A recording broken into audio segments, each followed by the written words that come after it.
जीवन का हर क्षण निर्णय का क्षण होता है। प्रत्येक पद पर दूसरे पद के विषय में कोई निर्णय करना ही पड़ता है और निर्णय अपना प्रभाव छोड़ जाता है।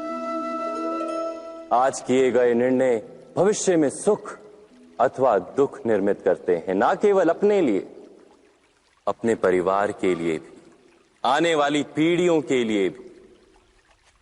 जब कोई दुविधा सामने आती है तो मन व्याकुल हो जाता है, अनिश्चय से भर जाता है।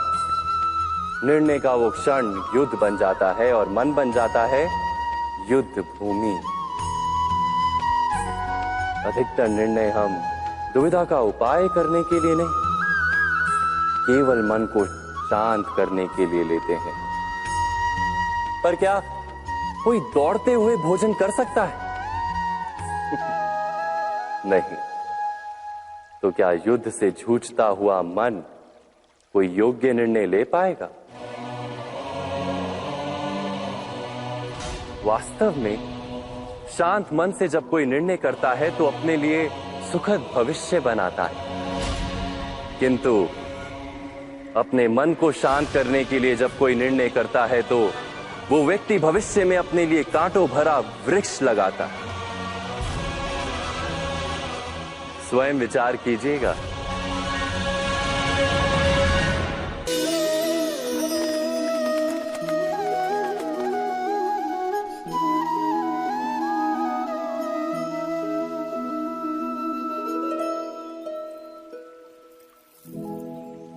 निर्णय के क्षण में हम सदा ही किसी अन्य के सुझाव, सूचना, मंत्रणा या परामर्श को आधार बनाते हैं और हमारे भविष्य का आधार हमारे आज लिए गए निर्णय के ऊपर होता है।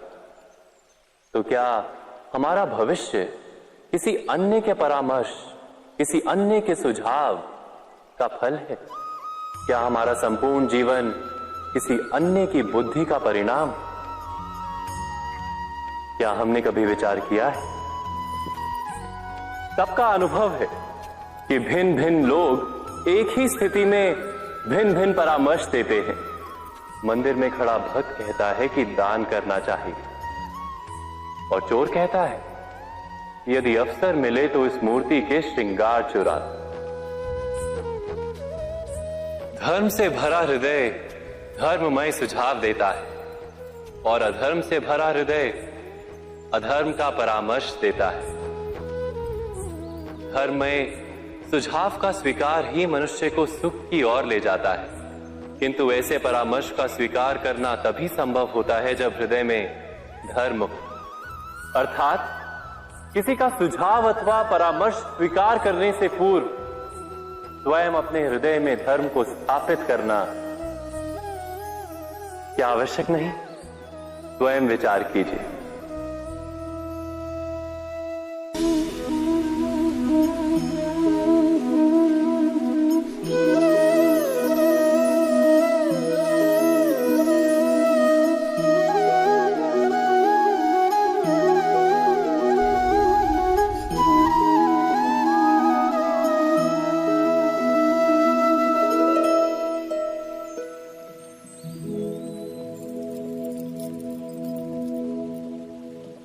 भविष्य के आधार पर सब आज का निर्णय लेना चाहते हैं।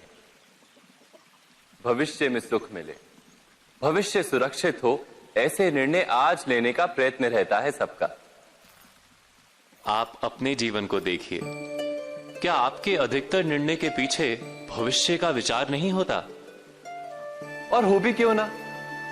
अपने जीवन को सरल और सुखमय बनाने का प्रयत्न करने का अधिकार सबका है। पर भविष्य तो कोई नहीं जानता, केवल कल्पना ही की जा सकती है। तो जीवन के सारे महत्वपूर्ण निर्णय कल्पनाओं के आधार पर ही करते हैं हम। क्या निर्णय करने का कोई तीसरा मार्ग हो सकता है? विचार कीजिए। सारे सुखों का आधार धर्म है और वो धर्म मनुष्य के हृदय में बसता है। तो प्रत्येक निर्णय से पूर्व स्वयं अपने हृदय से ये प्रश्न अवश्य पूछ लेना कि ये निर्णय स्वार्थ से जन्मा है या धर्म से। क्या इतना पर्याप्त नहीं? भविष्य के बदले धर्म का विचार करने से क्या भविष्य अधिक सुखपूर्ण नहीं होगा? स्वयं विचार कीजिए।